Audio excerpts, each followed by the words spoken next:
Okay, so hi Valentina, here we are on the last night after 3 fabulous days at ISTEK, with the bridge behind us connecting Europe and Asia. It's not every night you're on a boat on the Bosphorus in between 2 continents. What are your feelings about the conference and the last 3 days? Well, it's been a bit overwhelming actually, because there's just been so much input and stimulus, and many of the events have been totally spellbinding. So it started off with storytelling, and it ended with a kind of going down memory lane. So the whole event has been absolutely wonderful.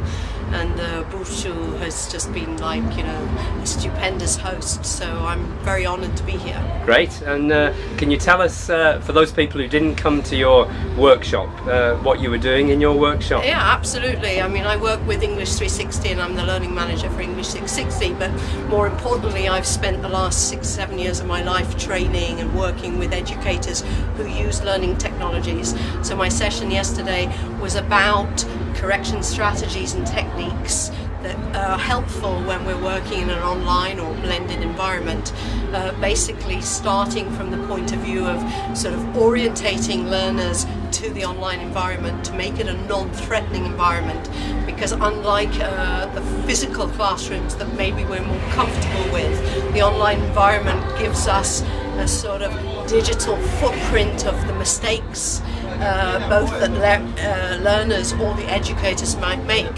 So we started off by discussing techniques of orientation, so negotiating strategies and negotiating what the students in the class want to get out from the online environment and how they feel about making mistakes and whether they want to be corrected or not. Then we went on to look at sort of some strategies that are useful. One is called the ECHO strategy.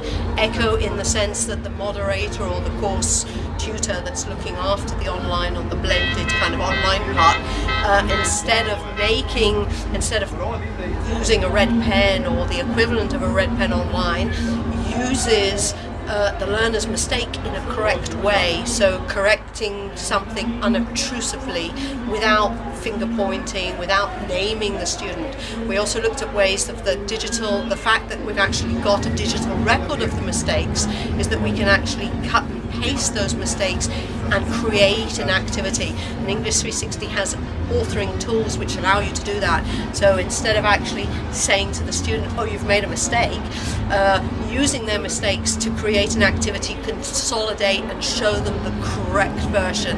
And then we shared, it was a workshop, so we shared, you know, local experience of people who are working in universities here in Istanbul, and it was very interesting to, you know, speak to other educators from here. So basically it was a really good session. I'm very happy that we were able to connect with so many educators. Great. And how do you find the learners respond to that kind of more humane treatment of, yeah, well, that's it. It really is humanising the learning path, and I think this is really important, because at the end of the day we're not talking about technology or software or platforms. We're talking about how technology allows connection, and because we can now extend the environment that learning happens, so it no longer happens in 4 walls, it happens and it extends beyond those 4 walls.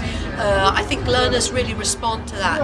Another strategy that we looked at was actually getting learners to reflect. And I mean, this was really good because it sort of almost in a way repeated what Rod Bolitho had said in his plenary session about reflection. Do we give chances for reflection?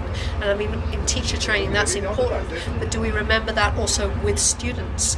We need to give them the opportunity to reflect, and with technology we have that opportunity because we can actually video, just in the way you're videoing me here in Istanbul tonight. We can video students, and then they can look at themselves, and we can put that in their own personal library, and they can discuss what they're happy with and what they would like to improve. And so that gives them the chance to sort of, I mean, my expression is always feedback but feed forward.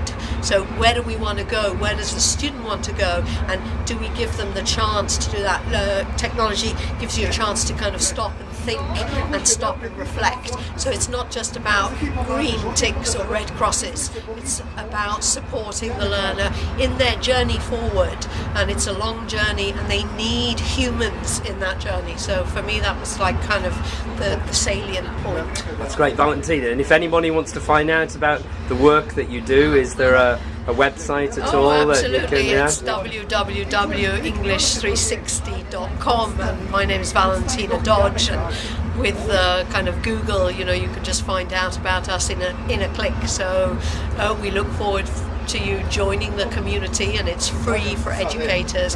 We don't start charging until you actually start earning money using the platform, and we're here to support you along the way, because blended learning, using learning technologies, is obviously new for a lot of people, and for me it's really great that we can exchange and you know, and actually support educators along the way, because that's all it's about, sort of sharing knowledge. Great, thanks. And while we've been doing this interview, the bridge connecting Asia and Europe has changed colour from blue to red, and if you turn round, it's changing colour again. Well, yeah? what a you have a look there. superb opportunity. Thanks ever so much for the interview, Valentina, thank you, Mark. and all the best. Yeah, bye bye. Thank you. Yeah. So